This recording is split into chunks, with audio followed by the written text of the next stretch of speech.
जो मनुष्य कामना से युक्त होकर के, क्रोध से युक्त होकर, द्वेष से युक्त होकर अपने धर्म का त्याग कर देता है, शास्त्र की, गुरु की आज्ञा का पालन नहीं करता है, वो मृत्यु के समय भयानक दुख को प्राप्त होता है। उस समय सब चतुराई विस्मृत हो जाती है। अब उस समय क्या आएगा चिंतन में, वही बनना पड़ेगा जो आ जाएगा। जिन्होंने मृत्यु काल उपस्थित होने पर भगवद आश्रय लिया है, उनको जलन नहीं होती। जिन्होंने जीवन में किसी की भी मृत्यु का अवसर समय, तभी कहते हैं ये लाभ एक बार जरूर सब ले। आसपास कोई पशु पक्षी मनुष्य मरणासन में हो, उसके पास जाके नाम सुना दो, चरणामृत पिला दो, वृंदावन की रज लगा दो। अपने लोगों के पास ये होना चाहिए। एक बार हमने कहा था कि एक छोटी सी बैग सबके पास कपड़े की होनी चाहिए, जिसमें चरणामृत, रज, जपमाला, चतुराशी जी, सेवकवाणी, सुधा निधि, ये हमारे सामग्री हमारे पास है। कभी भी प्राण निकले तो है। अगर कभी किसी दूसरे को ऐसा अवसर कि प्राण निकल, तो आप थोड़ी रज लगा दिया मस्तक में, चाहे पशु ही क्यों ना हो, उसके मुख में एक कण रज का डाल दिया, चरणामृत डाल दिया, नाम सुना दिया, राधा राधा राधा राधा। अब ये वो बीज बो गया जो आपके अंतिम समय काम आएगा। जब आपका अंतिम समय होगा तो भगवान किसी को भेजेंगे या स्वयं आएंगे और आपके मंगल का संविधान रच देंगे। जीवन में एक बार तो कर लो। आसपास कहीं पड़ोस में कहीं कोई ऐसा दिखाई दे अवसर, आजकल तो लोग इतने बेपरवाह हैं कि सामने कोई तड़प रहा है, एक्सीडेंट हो गया है, तो वीडियो जरूर बना लेंगे, खिड़की खोल के गाड़ी बढ़ा के निकल, कौन झंझट में फंसे। तो तुम जब फंसोगे तो तुम भी ऐसे तड़पोगे। ऐसा नहीं, प्राप्त सेवा का तिरस्कार करने वाले को दंड मिलता है। प्राप्त सेवा तुमने देखा, इसको जरूरत है मेरी इस समय, भूल जाओ सारे कार्यों को और अपने स्वार्थ को कि तुम्हारे साथ व्यवहार क्या होगा। उसको तत्काल गोद में उठाओ, गाड़ी में बैठो, अस्पताल ले जाओ, जो होगा बाद में देखा जाएगा। पहले प्राप्त सेवा का पालन करो। प्राप्त सेवा का त्याग नहीं करना चाहिए। जब ये नीच मनुष्य दूसरों को कष्ट देना, झूठी गवाही देकर के फंसा देना, पैसे के बल से, ध्यान से सुना जाए, पैसे के बल से निर्दोष को दंड दिलाना या निर्दोष को दंड देना। एक वकील साहब कह रहे थे अपने यहां जो है कि हमको तो वकालत पढ़ाई ही इसीलिए गई कि जो हमारे पास आवे हम उसको जितावें। भाई ठीक है, सांसारिक व्यवहार में आपको ऐसी शिक्षा दी गई होगी, लेकिन हमारा अध्यात्म ऐसी शिक्षा नहीं देता। अध्यात्म शिक्षा देता है कि तुम अपनी वकालत का प्रयोग दूसरों की रक्षा करने के लिए करो, और जो जुर्म करने वाले लोग हैं उनको दंड देना मानो उनको पवित्र करना है। अगर आप जानते हैं ये जुर्म से युक्त है, दोष से युक्त है, और पैसे के बल से उसको निर्दोष साबित कर देते हैं, तो वो और आप दोनों दंड के भागी बनेंगे। परिणाम में आपको दुख भोगना पड़ेगा। अगर उसे दंड मिल जाता है तो वो पवित्र हो जाता है, आप बच जाते हैं। आपकी वकालत होनी चाहिए दूसरों को बचाने के लिए, जो निर्दोष हैं, और जो दोषी हैं उनको दंड देना ये वकालत का आपका फल होगा। क्योंकि आप अच्छे वकालत करने वाले हैं तो निर्दोष को बचाइए, और दोषी को सजा मिले तो दोषी भी पवित्र होगा और आप भी पवित्र हो जाएंगे। जो लोग झूठी गवाही देते हैं, जो पैसे के बल से दूसरों को, जो निर्दोष हैं उनको दंड दिलाते हैं, दोषियों को मुक्त कर देते हैं, चाहे कोई भी हो, जो बुरी बातों का उपदेश देकर भोले भाले लोगों को फंसाते हैं, जो शास्त्र और संतों की निंदा करते हैं, उनका जब मृत्यु का समय आता है तो भयानक दुख होता है, और उस दुख के समय उनकी दुर्गति का रूप सामने होता है। सुअर, कुत्ता, राक्षस क्या बनना है वही सामने आया और वही उनकी योनि प्राप्त होगी। फिर वो तड़पते हुए मृत्यु को प्राप्त होते हैं। और ऐसे लोगों की मृत्यु जब होने को होती है तो यमराज के बहुत ही क्रूर स्वभाव वाले, बहुत ही, जहां दया नाम की वस्तु नहीं, ऐसे क्रूर स्वभाव वाले हाथों में हथकड़ी लिए हुए और बड़ा भारी मुदगर, वो बड़े भयंकर, और उनके शरीर से दुर्गंध, देखने से ही मलमूत्र छूट जाए ऐसे भयंकर, और उसी को दिखाई देते जो मरणासन होता है। यमदूतों की दृष्टि पड़ते ही वो शरीराहंकारी जीव कांप पड़ता है। अब बोलने की हिम्मत नहीं, कफ पित्त वायु सब बिगड़ चुका है, कोई सहयोग देने वाला नहीं, सांस भी नहीं ली जा रही। अब उसका चित्त वहीं भ्रमण करेगा, मेरा पुत्र बचा ले, मेरी पत्नी बचा ले, मेरा परिवार। भगवान की तो याद जीवन में की नहीं, तो अब भगवान की अगर याद की होती तो ऐसी दुर्दशा नहीं होती। अब वो चीखने की कोशिश करता है पर आवाज नहीं निकलती, एक शब्द भी नहीं निकल, बार बार प्रयास करता है कोई मेरी रक्षा कर ले। इन भयावन 2 यमदूत होते हैं, उसका मल निकल जाता है भयवश, मूत्र छूट जाता है, मुख सूख जाता है, आंखें पलटने लगती, सांस ऊपर को उठने लगती है, देखने की शक्ति नष्ट हो गई, भारी वेदना, तड़पता हुआ वो शरीर को छोड़ता है। अब जैसे जैसे बोले कि शरीर तो यहीं छूट जाता है, दंड किसको मिलता है? तो आप स्वप्न में जब पीटे जाते हैं तो आपको पीटने का दुख होता है कि नहीं होता है?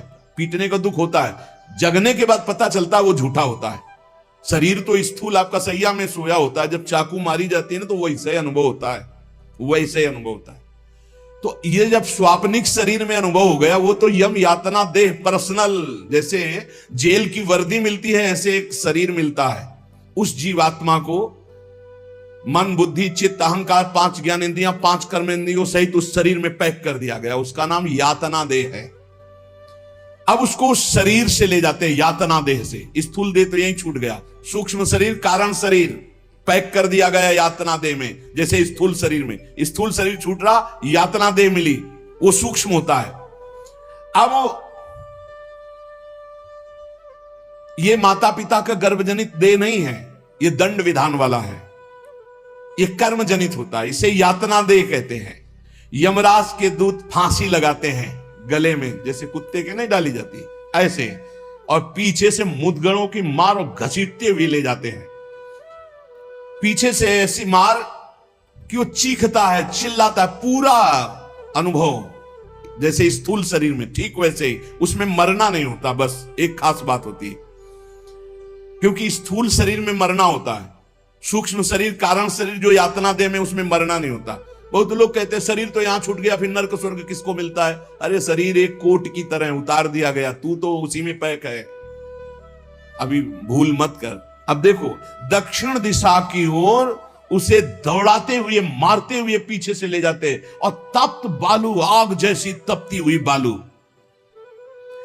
जैसे यहां कुश होते हैं ऐसे लोहे के कांटे होते हैं, उस पे चलना, कांटे फैले हुए हैं, कहीं लोहे की बड़ी बड़ी कीलें गड़ी हुई हैं, कहीं लोहे की कंकरीली ऐसी भूमि, लोहे के ऐसे सैकड़ों कांटे जैसी गुखरू जैसी ऐसी डाल दी गई है लोहे की, और अत्यंत कठोर जब उसमें पैर रखते हैं भारी कष्ट, और पीछे से मार, वहां दया नहीं।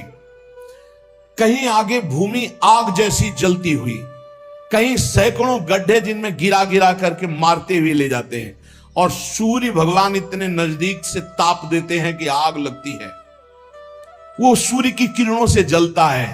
ऐसे यमराज के उस मार्ग में घसीटते हुए यमराज के दूत ले जाते हैं, यमपथ, और बीच बीच में दूत उनको कठोर ताड़ना देते हैं, रोक रोक के, मरना है नहीं।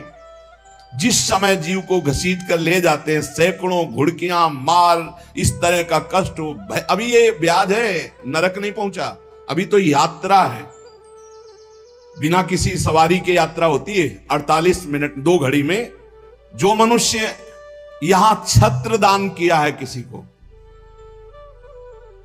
श्री जी को, बिहारी जी को, गुरुजनों को, आचार्य जनों को छत्र दान किया, तो जब वो जाता है तो ऊपर के ताप से बच सकता है, उसे वही छत्र मिलेगा। और जो किसी को पूज्य जनों को पादुकाएं दान की है, फिर उसको पादुका, अगर अन्न दान किया है तो रोक के भोजन। ये मोक्ष नहीं, कल्याण नहीं, दान पुण्य से नहीं होता, ध्यान दीजिए।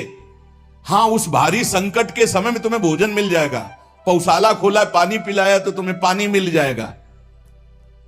और जो मूर्ख यहां आकर के ये सब नहीं किया तो जाना उसको भी यमपुरी है।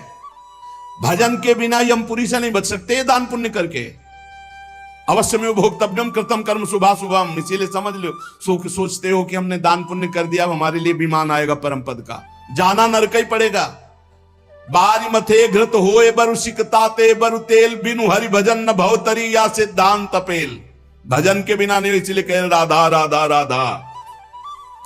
अब इस प्रकार की यात्रा अनेक प्रकार से कष्ट भोगता हुआ पाप पीड़ित जीव धर्मराज के नगर में पहुंचा। अब वहां सेकंड के कम हिस्से में हिसाब हो जाता है। ऐसा थोड़ा क्या नाम है, कहां से लाए हो, क्या क्या किया, ऐसा नहीं। एक सेकंड के कम हिस्से में तो बहुत ही लाइन लगी हुआ। यम यातना के शरीर में भारी कष्ट भोगता हुआ जीव दाह का अनुभव करता हुआ, कांपता हुआ, भयंकर वेदना से युक्त सामने खड़ा हुआ। देखते ही निर्णय हो गया। अब वहां से उसको उसके कर्म के अनुसार नरकों में ले जाया जाता है। जिसने यहां सूर्य भगवान को प्रातः काल उठ करके जलांजलि दी है, पुत्र हैं भगवान यम, सूर्य पुत्र, जो अपने पुरखों का पिंडदान किया है, जो समय समय पर अपने पूज्य जनों को, गुरुजनों को, संतों को अपने घर में बुलाकर भोजन पवाया है, जो बुजुर्गों को तेल मालिश करके, जैसे उन्होंने हमें तेल मालिश करके पुष्ट किया, ऐसे वृद्ध माता पिता के जो चरण दबाना है, शरीर पर तेल लगाना है, उनके वस्त्र धो देना, उनको भोजन कराना है, उसको वहां थोड़ा आदर मिलता है। बैठो, खान पान, थोड़ा सुख सुविधाएं। नरक से नहीं बचोगे, भगवत भाव के बिना नरक से नहीं बचोगे। जो जो उसने सेवाएं की हैं, वो सेवाएं, आए हो नरक के मार्ग में तो थोड़ा तेल मालिश हो जाएगा, खवा पिया दे जाओगे, थोड़ा शीतल जल पीने को मिल गया, खान पान की, विश्राम की व्यवस्था थोड़ी समय के लिए। अरे इसीलिए जैसी हरिवंश नरक गति दो, ये जो अपने माता पिता को गाली देते हैं, जो मनमानी आचरण करते हैं ना, खूब अच्छे से तृप्त होते हैं। अब बात ये कि याद नहीं रहती ना, जैसे गर्भ की बात याद नहीं, यार गर्भ की बात याद आ जाए तो तुम भजन के सिवा कुछ नहीं करोगे। मरने की बात याद आ जाए कि पीछे जब मरे थे तो कितना कष्ट हुआ, मां के गर्भ में रहे कितना कष्ट हुआ, ऐसी जेल तो है ही नहीं मां के गर्भ जैसी। विचार करके देखो। अब वो मृतक जीव जो जो सुविधाएं दान की थी, वो उसे कुछ दिन के लिए वहां सैया मिल गई, भोजन मिल गया, विश्राम मिल गया। कुछ दिन के लिए भाई, बहुत होश में दान पुण्य के भरोसे मत रहना। अब जब वो पुण्य खत्म हुआ उनका, तो यमदूत उनको साथ लेकर गए। 12 दिन तक उसको पुण्यों के भोग का अवसर मिलता, तभी तक 13वीं तक कहते हैं जीव को नरक की गति नहीं दी जाती। 12 दिन तक उसको होगा कोई विश्रामालय, उसमें रखा जाता है। 12 दिन तक जो पुण्य सुकृत हुए उनको भोग ले, अभी आराम कर लो, नरक आए हो। अब नरक में प्रवेश होगा 13 के बाद। तभी कहा जाता है जल्दी जल्दी 12-13 दिन को पुण्य कर ले, उसको दान करो आत्मा को, तो उसकी उन्नति हो जाएगी। कोई ये झूठी बातें नहीं है। और राधा नाम बोल दिया एक बार तो इसके बराबर कौन सा पुण्य होगा। यमराज के खाते में पुण्य वाला है ही नहीं ऐसा जितना राधा। अरे जाना ही नहीं पड़ेगा भैया। राधा नाम जिसकी जिभ्या से निकला, अनुल्लिख्यानंतानपि तदपराधान मधुपति। इसीलिए तो गरज कर कहते हैं, अब जिनको नरक भोगना है वो नहीं सुनेंगे भगवान नाम महिमा, भगवान नाम जप नहीं करेंगे। 12 दिन के बाद 12 दिन तक वो अपने घर के वालों के दिए हुए पुण्य आदि जो उसको भोगता है।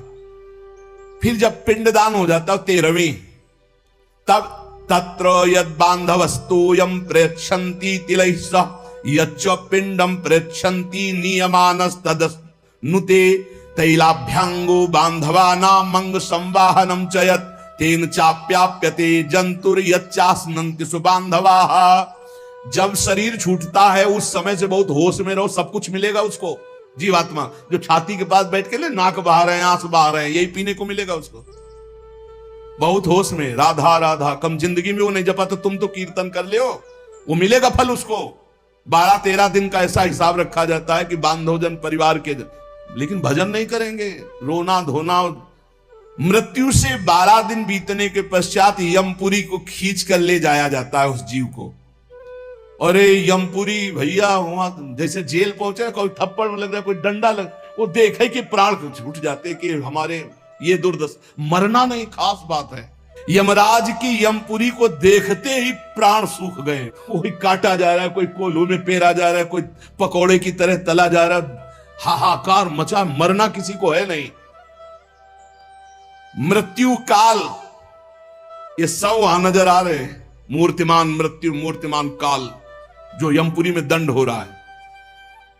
काजल की राशि के समान, जैसे काजल के पहाड़ ऐसे यमदूत हैं कि ऐसे पचका दे तुम्हें, ऐसे नींबू जैसे नहीं निचोड़ा जाता, ऐसे निचोड़ दिए, फिर छोड़ दिए, फिर वो जी गया, फिर निचोड़ दिए।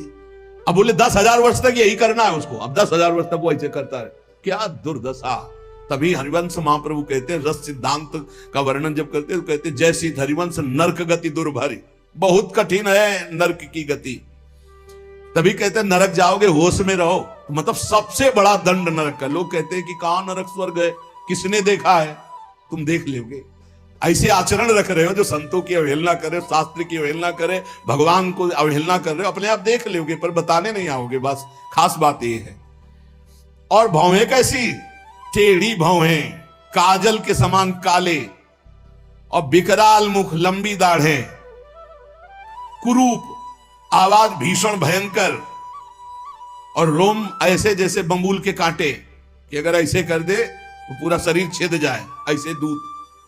विशाल भुजाएं, पुष्ट भुजाएं, और सब यम दंड, यम पास लिए हुए, बड़े भयंकर। दुर्गंध आती शरीर से, जीव देख के घबराता है, उनके हाथों में फंसा हुआ। अब जो यहां पराये पुरुष से रति करती है, अपने पति को धोखा देकर, जो अपनी पत्नी को धोखा देकर दूसरी पराई स्त्री से, पतिवंचक पर पति रति करई, रौरव नरक कल्प सत परई। ऐसे ही पुरुष को, ऐसे स्त्री को। रौरव का बड़ा भयानक स्वरूप है। रौरव नरक की लंबाई चौड़ाई 2000 योजन है। 1 योजन 4 कोश और 1 कोश 3 किलोमीटर, तो 2000 योजन कितना हुआ? 4 दूनी 8, 8000 कोश। 2000 का 4 तो 8000 हुआ, और 8 त्रिक 24,000 किलोमीटर का है। 24,000 किलोमीटर, और गड्ढा रूप है जिसकी बहुत गहराई है। यह नरक बड़ा दुखदाई है। इसमें अंगार राशि बिछी हुई है, आगों की अंगार राशि, दहकते हुए अंगार, बहुत ही।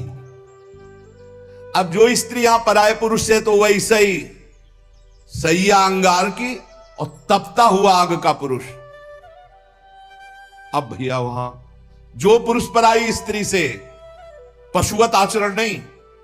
इसीलिए भारत भूमि में जन्म होना शास्त्रों में महानता का वर्णन किया गया, क्योंकि धर्म का पूर्ण यहां पालन करने वाले जन होते हैं। जो नहीं करते उनके लिए व्यवस्था है। अब उसके भीतर यमराज के दूत उस पापी जीवात्मा को, अब वहां स्त्री पुरुष तो है नहीं, वो तो शरीर पहले ही छूट गया। अब यातना देह, वो जेल की वर्दी, यातना देह नरक की वर्दी, धधकती आग में वो जल रहा है, चीख रहा है, पग पग पर भून भून कर गिर रहा है, न मूर्छा न मरण, रात दिन चीखता रहता है, जलता रहता है। दौड़ना है 28,000 किलोमीटर, बस उसी में आनंद लीजिए। कितने दिन? बोले सहस्त्रों वर्ष, 1-2 वर्ष नहीं, सहस्त्रों वर्ष। ऐसे पापियों की शुद्धि नरक में की जाती है। फिर जब वहां से निकलते हैं तो कीड़े मकूड़े, पतंगे, हिंसक जीव, मच्छर, वृक्ष, ऐसी योनियों को प्राप्त होते हैं पापी जीव। या मनुष्य योनि में आए, पाप बहुत नष्ट हो गए वहां, तो बड़े घृणित शरीर वाले, जो अवशिष्ट पाप बचते हैं थोड़े। आप कहोगे नरक भोगने के बाद भी अवशिष्ट बचे? कि हां, जैसे यहां किसी को सजा दी जाती, 20 साल की सजा और 1 लाख रुपया जुर्माना। अरे जब जेल ही दे दी तो जुर्माना का? बोले नहीं, जुर्माना है। तो जो जुर्माना हुआ उसका ये दंड है मृत्यु लोक में, समझ लो। ये लोग प्रश्न कर देते कि हमें समझ में नहीं आता, जब नरक भोग लिया तो फिर यहां क्यों भोगना पड़ता है? तो तुम्हारी समझ में नहीं आता, जब 20 साल की सजा दे दी, 1 लाख जुर्माना रख दिया, वो जुर्माना ये मनुष्य से भजन कर ले, नहीं तुम्हारी दलीलें काम नहीं आएंगी। इस प्रकार पाप करने वाले जीवों को विविध प्रकार के नरकों में पिताजी कष्ट दिया जाता है। सुमति महाराज कह रहे, जब यहां से कोई पुण्यात्मा पुरुष गति करता है तो वो पुण्य लोकों को ले जाया जाता है। उसके साथ गंधर्व लोग गीत गाते हुए चलते हैं, आगे आगे अप्सराएं नृत्य करती हैं, और वो विमान पर बैठा आभूषणों से सुसज्जित, समय समय पर मीठा जल ये सब सुविधाएं भोगता हुआ स्वर्ग जाता है, और वहां अपने पुण्य के अनुसार अप्सरा, विमान, महल सब सुविधाएं प्राप्त करता है। पर वहां भी जलता रहता है, क्योंकि उसके दिमाग में एक माला पहनाई जाती है उसके शरीर में। उसको बता दिया जाता है जिस दिन ये माला कुम्हला गई या खोपड़ी के बल से नीचे फेंक दिए जाओगे, मृत्यु लोके विसंति। अब वो रोज माला देखकर जलता रहता है कि माला कभी, और जहां कुम्हलाना शुरू हुई तो भयंकर पीड़ा, ये सब छूट जाएगा। अप्सरा, महल, बड़ी सुख सुविधा में आ सकती, और वो सब छूट जाएगी।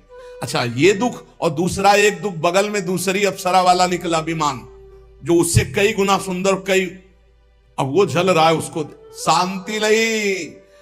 तब लगी कुशल न जीव कहूं, सपने हूं मन विश्राम, जब लगी भजत न राम कहूं, शोक धाम तज काम। पिताजी, जो मनुष्य यहां वीर को नष्ट करता है, बर्बाद करता है, उसमें जीवात्मा होती है। ये बहुत ध्यान देने, इनको इनाम में महारौरव नरक मिलता है, परिणाम में महारौरव नरक। ये जो अष्टमैथुनों का प्रयोग करके बिना शास्त्र मर्यादा के वीर को बर्बाद करते, जैसे शास्त्र मर्यादा है संतानोत्पत्ति के लिए, गृहस्थ मासिक धर्म के बाद, पवित्रता होने के बाद, भगवत चिंतन करते हुए भगवान की सृष्टि पूर्वक जो आराधना का भाव रख करके संतान उत्पन्न, बस उतने के लिए शास्त्र आज्ञा करता है। नहीं, मानव जीवन बहुत ही सावधानी के लिए, वीर में ये सब हम आप जैसे प्रकट हुए ऐसे जीवात्मा विराजमान है, उसको यथास्थान ना समर्पित करके और नष्ट कर देना, या फिर संतान नष्ट कर देना, या बहुत तरह से जो ये है महारौरव नरक की प्राप्ति होती है।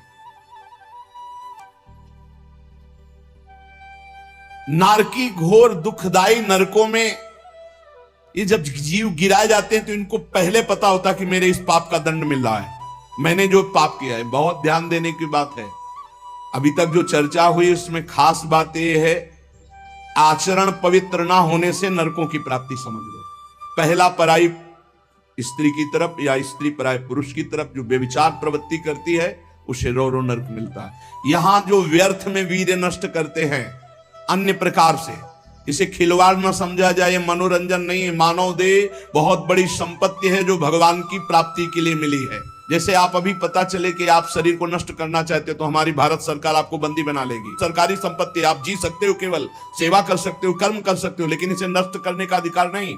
तो भागवतिक भी दंड है इसमें। तो आपको जो संपत्ति मिली हुई है, आंख, नेत्र, कान, सब इंद्रियां, इनका सही मार्ग में प्रयोग करो। गलत प्रयोग करोगे तो दंड मिलेगा। तुम इसके स्वामी नहीं हो, तुम सेवक हो। ये भगवान की दी हुई वस्तु है, उसे दुखदाई नरकों में गिराया जाता है। दिमाग में बैठा लो ये बात। व्यर्थ में ब्रह्मचर्य को नष्ट करना, व्यर्थ में ये पाप जनित कार्य करना, महारौरव नरक में जाने का पूरा तैयारी कर रहे हो। ये अज्ञान की बात नहीं, भगवान की कृपा से सत्संग सुनने को मिल रहा है, शास्त्र सम्मत। तो डरो, डर करके अपना सुधार करो। ऐसा नहीं कि आप कोई नहीं देख रहा, आपके मन में जो आया आप वो कर रहे नहीं, आपको इसका दंड मिलेगा, एक एक सेकंड का दंड मिलेगा।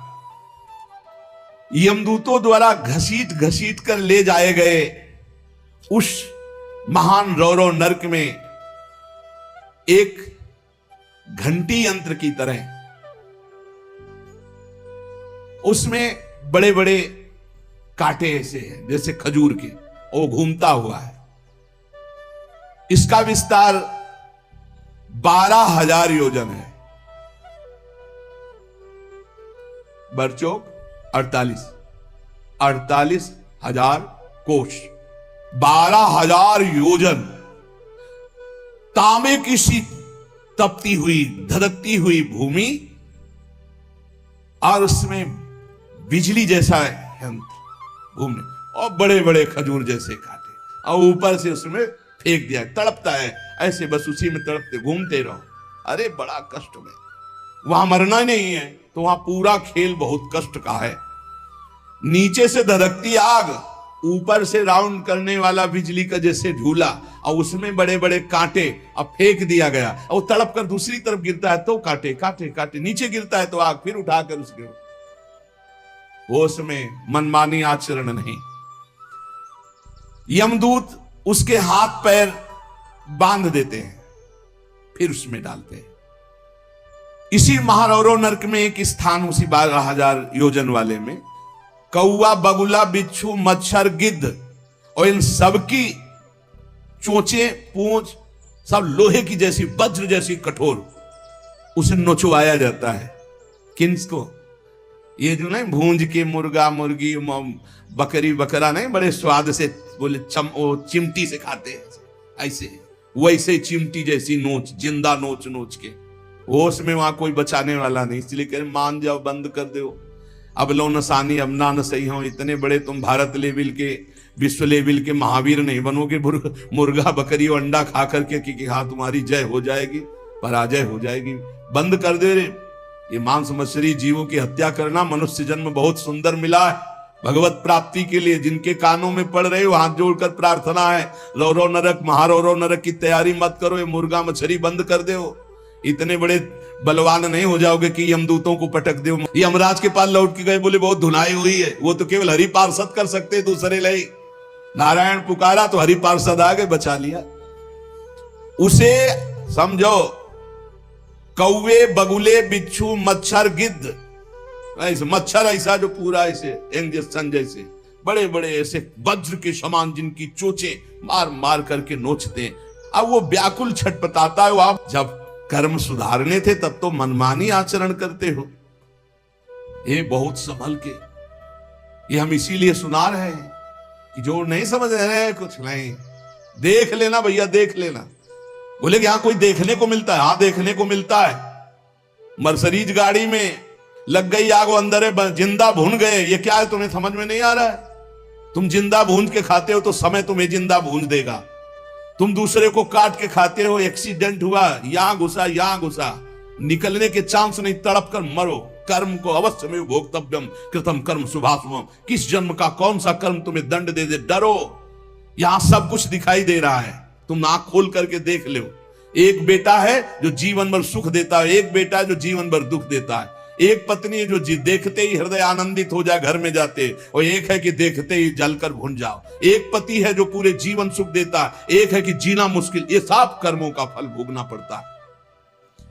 अब दूषित बुद्धि के कारण जो जो पाप किया, 10 करोड़ वर्ष दूसरों का मांस खाने वाले के ये गिद्धादि नोच नोच के खाते, मरना वहां है नहीं। खा गए फिर मांसुदय, फिर खा गए फिर मांसुदय, होश में। अरे कुछ ना भैया, नमक रोटी खाओ, संयम से रहो तो बढ़िया बल आ जाएगा। शरीर में बल को तो तुम नष्ट कर रहे हो, ऊपर से डालने से क्या होगा? पक्का कहते हैं अगर आप 10 वर्ष ब्रह्मचर्य रहो तो तुम्हारे अंदर ऐसी सामर्थ्य आ जाएगी कि क्या करूं, कहां कौन सी मेहनत करूं, ऐसा तुम्हारे अंदर आने लगेगा। बचपन से ही धर्म विरुद्ध आचरण। अरे इंद्रियों को वश में करने के लिए मुर्गा मछली वाली ताकत थोड़ी चाहिए, पवित्रता की ताकत चाहिए। ये मन के गुलाम, इंद्रियों के गुलाम पाप कर 10 करोड़ वर्ष भोगने पर फिर उसको मनुष्य लोक में भेजा जाता है। और फिर कैसे भेजा? मुर्गा बना के। फिर वो चाकू, समझ रहे ना, जिसको तुमने काटा था,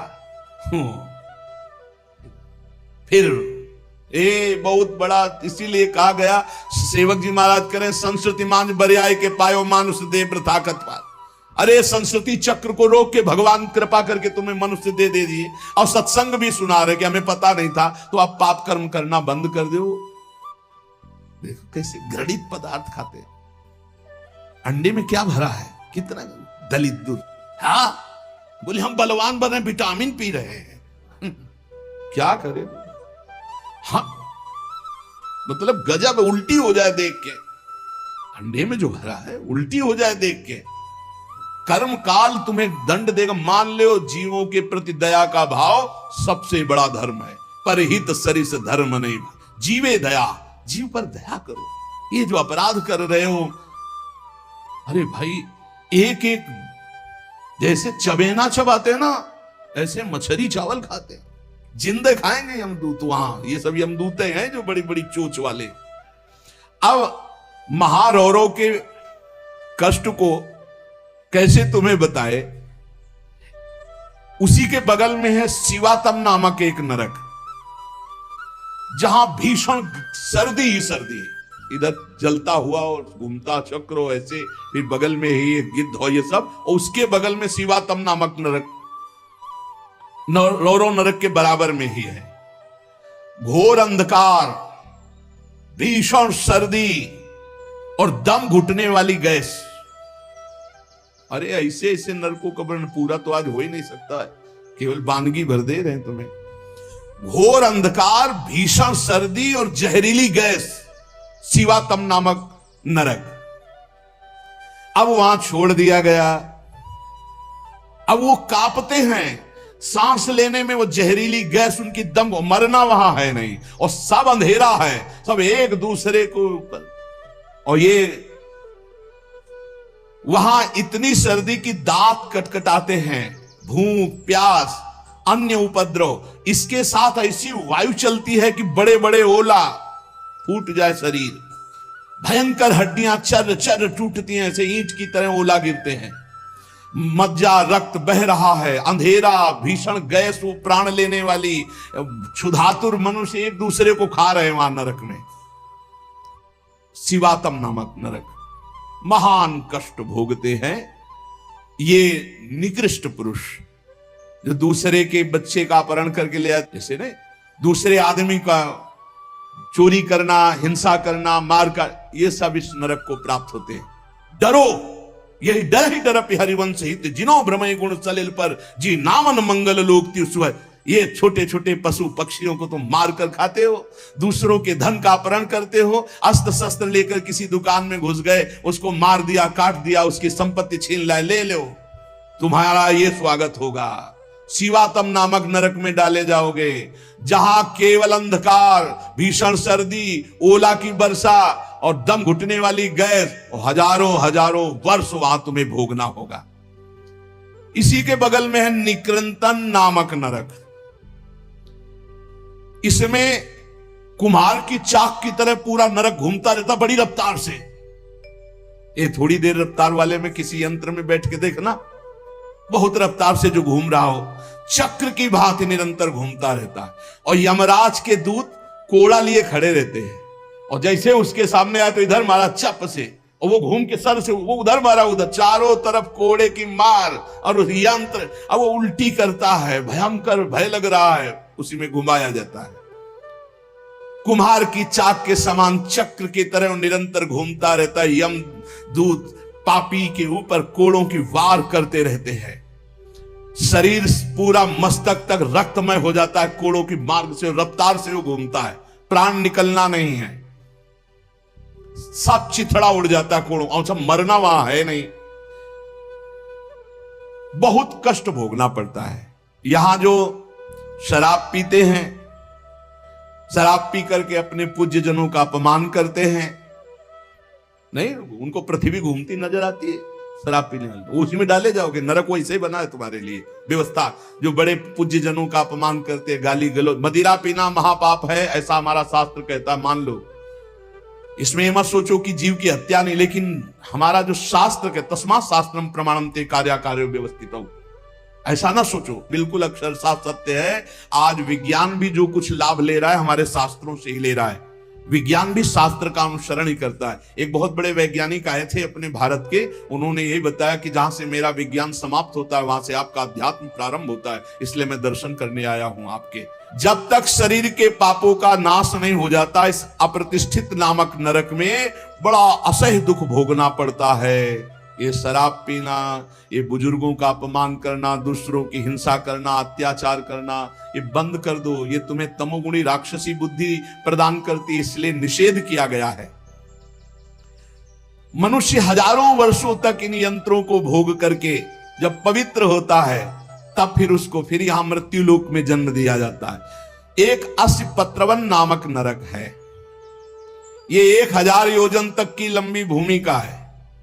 बड़े बड़े तलवार जैसे इसमें है पत्ते, तलवार जैसे मजबूत, 1000 योजन, ऐसे समझो एक वृक्ष है 1000 योजन, और ऊपर से फेंके जाते हैं पापी, कई टुकड़े होकर नीचे गिरे, फिर उठा के फिर फेंके, यही क्रिया चलती रहती है। सूर्य की ऊपर से प्रचंड गर्मी, नीचे से जलता हुआ दाह, और बीच में तलवार जैसे ऐसे यंग, उनमें फेंका जाता। अस्थिपत्रवन, तलवार की तीखी धार के समान, और जो आसपास जगह है उसमें बलवान कुत्ते रखे जाते हैं, जो 10,000 की संख्या में एक साथ जो जीव फेंका गया, कटा, नीचे गिरा, सोई शरीर पूरा हुआ, सोई कुत्ते नोच लेंगे, होश में हो जाओ, बहुत भयावह है। और उनके मुख दाढ़ें भी बड़ी लंबी लंबी, कुत्तों की, व्याघ्रों के समान, इसलिए वो हाय हाय चिल्लाता है, वहां कोई बचाने वाला नहीं मिलता। इस अस्थिपत्रवन नामक नरक में बहुत दुख दिया जाता है। बार बार आहत होकर के नीचे गिरे तो अंगार, अगर थोड़ी देर शरीर बचा रहे तो कुत्ते नोच रहे, फिर उठाकर फिर उसमें डाला गया। एक भयंकर तप्त कुंभ नामक नरक है, जिसमें तेल खौलाया हुआ है, पकौड़ा की तरह पकाए जाते हैं। पुत्र सुमति ने कहा, पिताजी मैंने इन सब नरकों को भोगा है और मुझे 10,000 जन्म की स्मृति प्राप्त है, इसलिए मैं यथावत देख के कह रहा हूं। आज के 7वें जन्म पहले मैं एक वैश्य कुल में उत्पन्न हुआ था, और मुझे अपने कुल की सेवा मिली हुई थी। जो एक दिन मैं व्यापार से जा रहा था तो कुछ गौएं पानी पीने जा रही थी। मैंने उन गौओं का विरोध कर दिया और गौओं को पानी पीने नहीं दिया। उसके अपराध से मुझे अत्यंत भयंकर नरक में डाला गया था, जहां आग की लपटे जैसी गर्मी थी और बूंद पानी नहीं। कई हजार वर्ष वो नरक भोगना पड़ा था एक अपराध का। जो पापी यहां इस पशुओं को काट करके उनका खून पीते हैं, उन पापियों को कोल्हू में पेरा जाता। मैंने वहां देखा, कोल्हू में जैसे गन्ना पेरा जाता है, नीचे खून की कीचड़ जमी होती, दुष्कर्मियां चिल्ला रहे, उनको कोल्हू में पेरा गया। धीरे धीरे आराम से पेरा जा रहा, बाहर निकले फिर पूरा जीवित, फिर पेरा जा रहा है। हाहाकार ही हाहाकार वहां सुनाई देता है। मुझे तो सिर्फ दिखाया गया था, इस अपराध के कारण मैंने नरक देखा। बड़ी पीड़ा, बड़ा संतप्त, बड़ी जलन, तप्त बालुक, तप्त कुंभ, कितने तुम्हें नरकों का वर्णन बताएं। पिताजी, जीवों को यदि आनंद लेना है तो यहां भगवान का भजन कर लो, धर्म से चल ले। ये मत समझो कि यहां तुम आयो स्वतंत्र हो, जो चाहो कर लो। नहीं नहीं, बंधन है बंधन। आप किसी की नजर में हो, हर समय आपके ऊपर सीसी कैमरा लगा हुआ है। आप एक एक चेष्टा जो कर रहे हो उसका आपको दंड या स्वीकृत पुरस्कार मिलेगा। और अगर भजन कर ले गए तो भगवान की प्राप्ति होगी। जो भगवान का नाम जपते हैं, भगवान के आश्रित हैं, तो भगवान ने कहा अभी जो भी हो गया चिंता मत करो, पीछे जो हो गया सब राधा राधा। भगवान के वचन कभी मिथ्या नहीं होते।